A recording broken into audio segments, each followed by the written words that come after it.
الأنوار كانت مالية القاعة، والمعازيم كلهم مستنيين دخلة العروسة اللي كانت زي القمر.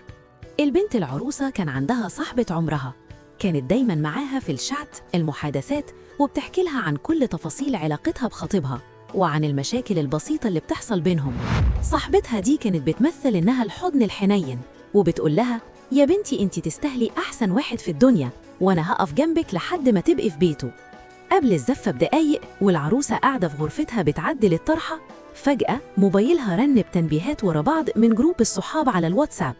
العروسة فتحت الجروب بفضول، والصدمة كانت بشعة.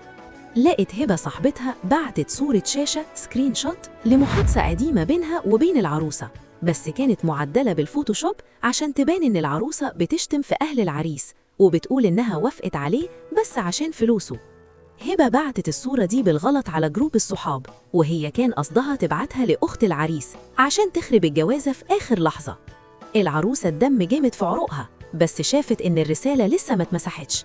عملت حركة صايعة، أخدت الموبايل وطلعت على الكوشة قدام الناس كلها، وطلبت المايك من الدي جي وقالت: يا جماعة، أنا عاوزة أشكر أغلى صاحبة عندي هبة على الهدية اللي بعتتها لي حالاً على الجروب.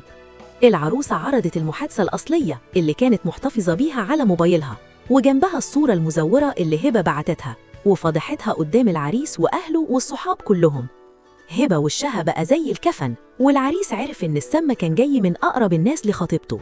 أهل العريس والناس كلهم عرفوا إن هبة كانت غيانة وبتحاول توقع بينهم من كتر الحقد والغل، لأن العريس كان متقدم له الهبة قبل كده ورفضها عشان يخطب العروسة. هبة هربت من القاعة من كتر الفضيحة، والعروسة كملت فرحها وهي عارفة إن الواتساب اللي كان هيهد بيتها هو اللي كشف لها مين الصاحب الحقيقي ومين اللي قلبه أسود.